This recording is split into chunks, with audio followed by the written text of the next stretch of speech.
নমস্কার বন্ধুরা, সবাইকে শুভ দুপুরে শুভেচ্ছা জানাই। দেখো, আজকে আমি বাড়ির পুঁইশাক দিয়ে পাঁচমেশালি নিরামিষ তরকারি রান্না করেছি।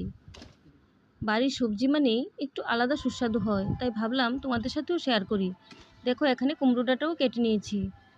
তারপর সবজিগুলোকে ভালো করে ধুয়ে নিয়েছি। এখানে দেখো, কুমড়ো আছে, পটল, কাঁকরোল, গাজর, বেগুন, কাঁঠালের বিচি, ঝিঙে, ডাঁটা, কুমড়োর ডাঁটা,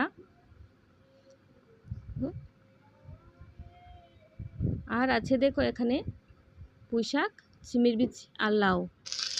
এই দেখো, কড়াইতে পাঁচফোড়ন দিয়ে দিয়েছি, শুকনো লঙ্কা, তেজপাতা, আদা, কাঁচা লঙ্কা দিয়ে তারপর সবজিগুলোকে দিয়ে একটু নুন দিয়ে ভালো করে নাড়াচাড়া করে ঢাকা দিয়ে দিয়েছি। দেখো, ঢাকনা তুলে কিছুক্ষণ সবজিগুলো নরম হওয়ার পর এর মধ্যে আমি জিরে গুঁড়ো, ধনে গুঁড়ো দিয়ে দিয়েছি, আর দিয়ে দিয়েছি স্বাদ মতো চিনি। অনেক সময় বন্ধুরা, এই সবজিটা আমি শুকনো খোলায় গোটা জিরে, ধনে ভেজে গুঁড়ো করেও দিই, কিন্তু আজকে আমি সবজিটা এভাবেই রান্না করেছি। তো আমার ভিডিও যদি তোমাদের ভালো লাগে তো অবশ্যই আমার চ্যানেলটিকে তোমরা সাবস্ক্রাইব করে দিও। ধন্যবাদ।